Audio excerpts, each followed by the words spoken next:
دوستو اس دنیا میں بہت خوبصورت ترین ہیرے موجود ہیں، لیکن سب سے زیادہ خوبصورت اور سب سے قیمتی جو ہیرا ہے اس کا نام ہے کوہ نور۔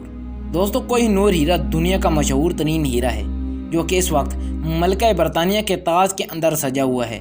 لفظی معنوں میں کوہ نور کو روشنی کا پہاڑ بھی کہتے ہیں اور اس کا یہ نام سب سے پہلے ایرانی حکمرانوں نے رکھا۔ اس نایاب ہیرے کی کہانی بہت ہی دلچسپ ہے کیونکہ اس نے کئی سو سال کا وقت اور تاج و تخت والی حکومتوں میں وقت گزارنے کے بعد زبردستی برطانیہ نے اسے ہندوستان سے چھین لیا، اور اس وقت سے لے کر آج تک یہ ملکہ کے برطانیہ کے تاج کے اندر سجا ہوا ہے۔ اس ہیرے کی تاریخ کیا ہے اور یہ اتنا قیمتی کیوں ہے، اور آج کے دور میں اس ہیرے کے لائق کون ہے، یہ سب باتیں ہم آج کی ویڈیو میں آپ کو بتائیں گے۔ مگر اس سے قبل اگر آپ ہمارے چینل پر نئے ہیں تو ہمارے چینل امپورٹنٹ نالج کو سبسکرائب کر دیں اور ساتھ موجود بیل آئیکن کی گھنٹی کو پریس کر کے آل پر کلک کر دیں تاکہ ہماری نئی آنے والی ویڈیوز کی نوٹیفیکیشن آپ کو فیوچر میں بھی ملتی رہے۔ دوستو 13ویں صدی عیسوی میں کوہ نور ہیرا جنوبی بھارت کے علاقے گولکنڈہ سے ملا تھا اور کئی ممالک کے بادشاہ اس کے مالک بنے، جن کے خزانوں میں کوہ نور کی اہمیت اس کی خوبصورتی اور اس کے نایاب بننے کی وجہ سب سے علیحدہ تھی۔ یہ بادشاہ اپنے تاج میں کوہ نور کو سجانا شان و شوکت سمجھتے تھے۔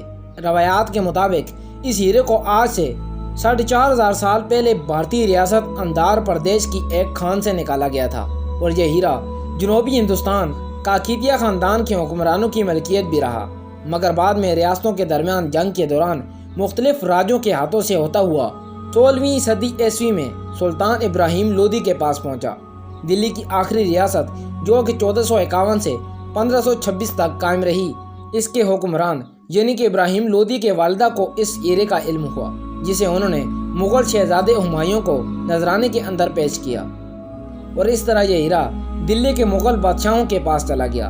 1526 میں پانی پت کی لڑائی میں فتح کے بعد یہ پہلے مغل شہنشاہ ظہیر الدین بابر تک پہنچا، اور مغلیہ دور کے زوال کے دوروں میں ایرانی بادشاہ نادر شاہ نے جب دلی پر حملہ کیا تو یہ ہیرا نادر شاہ کے پاس پہنچا، اور اسی نے اس ہیرے کی چمک اور خوبصورتی کو دیکھ کر اس کا نام کوہ نور رکھا۔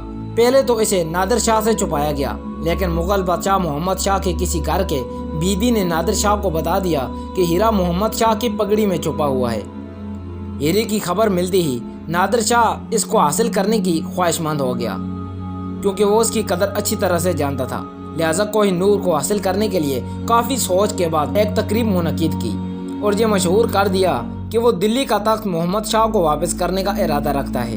اس تقریب کے دوران اچانک اس نے محمد شاہ سے پگڑی بدل کر دوستی کا اعلان کیا، اور رسم کے مطابق اپنی پگڑی اتار کر محمد شاہ کی طرف بڑھا دی، اور محمد شاہ نے اسے اپنی پگڑی دے دی۔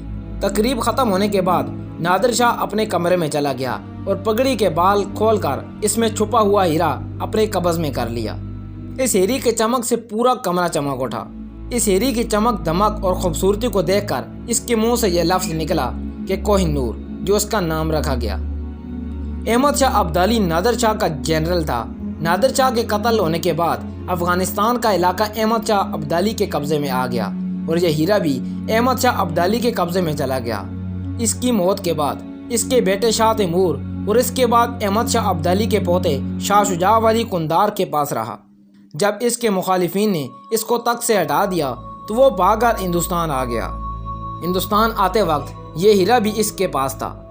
یہاں مہاراجہ رنجیت سنگھ نے اسے پناہ دی اور اس کی کھوئی ہوئی حکومت کو واپس دلانے کا وعدہ بھی کیا۔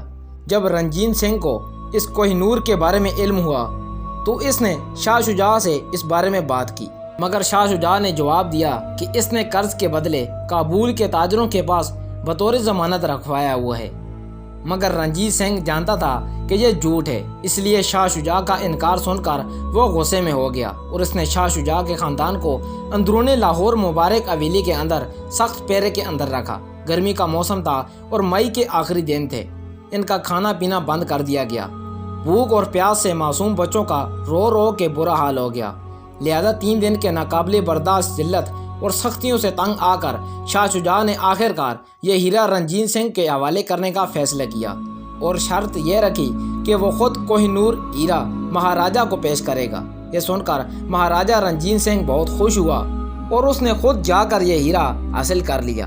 رنجیت سنگھ نے شاہ شجاع سے پوچھا کہ اس کی قیمت کیا ہوگی۔ شاہ شجاع نے بڑا ہی زبردست جواب دیا کہ طاقت، جس کے ذریعے ہر بادشاہ نے اسے حاصل کیا۔ میرے آباء و اجداد نے بھی اسے طاقت سے حاصل کیا تھا اور مجھ سے آپ طاقت کے ذریعے حاصل کر رہے ہیں، لیکن کل کوئی اور آئے گا اور طاقت کے ذریعے اسے آپ سے حاصل کر لے گا۔ سن 1849 میں جب برطانیہ نے ہندوستان پر حملہ کیا اور قبضہ کر لیا، اور قبضے کے بعد انگریزوں نے یہ ہیرا راجہ رنجیت سنگھ کے نابالغ پوتے دلیپ سنگھ سے چھین لیا اور برطانیہ بھجوا دیا، جو 1953 میں برطانیہ ملکہ کے البز دو تاج پوشی کے موقع پر اس کے تاج کے اندر اسے لگا دیا گیا۔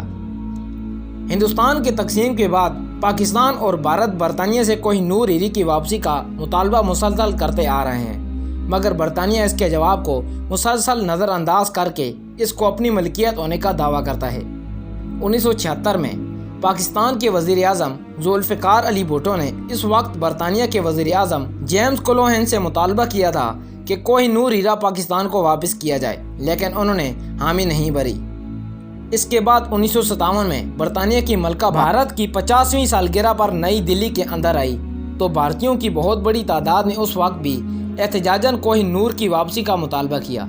مزے کی بات تو یہ ہے کہ پاکستان، بھارت کے علاوہ افغانستان اور ایران بھی اس قیمتی پتھر کے دعوے دار ہیں۔ اور ایسا کیوں ہے؟ ظاہر ہے کہ آپ اس ویڈیو کی ساری ہسٹری کو سن کر جان گئے ہوں گے۔ آج اس ہیرے کو ہندوستان سے برطانیہ پہنچے ہوئے لگ بھگ 150 سال ہو چکے ہیں، لیکن آج بھی یہ بحث جاری ہے کہ اس کا اصل حقدار کون ہے، اسے واپس ہونا چاہیے یا نہیں۔ اگر واپس کیا جائے تو کس ملک کو، اور یہ کون طے کرے گا کہ یہ کس کی ملکیت ہے؟ انگریزوں کے پاس جانے سے پہلے کوہ نور کا وزن تھا 37 گرام، لیکن برطانیہ کی طرف سے اس ہیرے کو بہتر شکل کے اندر لانے کے لیے اور اس کی چمک دمک میں اضافے کے لیے اس کا سائز چھوٹا کر کے اسے 150 کیرٹ کے ہیرے کو صرف 21 گرام کا کر دیا گیا۔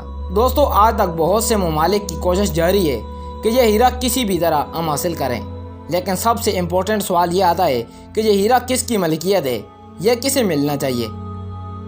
آپ اس بارے میں کیا کہتے ہیں؟ مجھے کمنٹ سیکشن میں ضرور بتائیں۔ اگر ویڈیو اچھی لگی ہے تو ویڈیو کو لائک کریں اور اس قیمتی معلومات کو دوستوں کے ساتھ ضرور شیئر کریں، اور اگر آپ نے ابھی تک ہمارے چینل کو سبسکرائب نہیں کیا تو ادب سے گزارش ہے کہ ہمارے چینل امپورٹنٹ نالج کو سبسکرائب کر دیں اور ساتھ موجود بیل آئیکن کی گھنٹی کو پریس کر کے آل پر کلک کر دیں، تاکہ اس طرح کی انفارمیٹیو ویڈیو آپ کو فیوچر میں بھی ملتی رہیں۔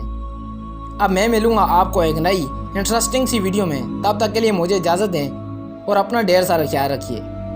Thanks for watching this video. اللہ حافظ۔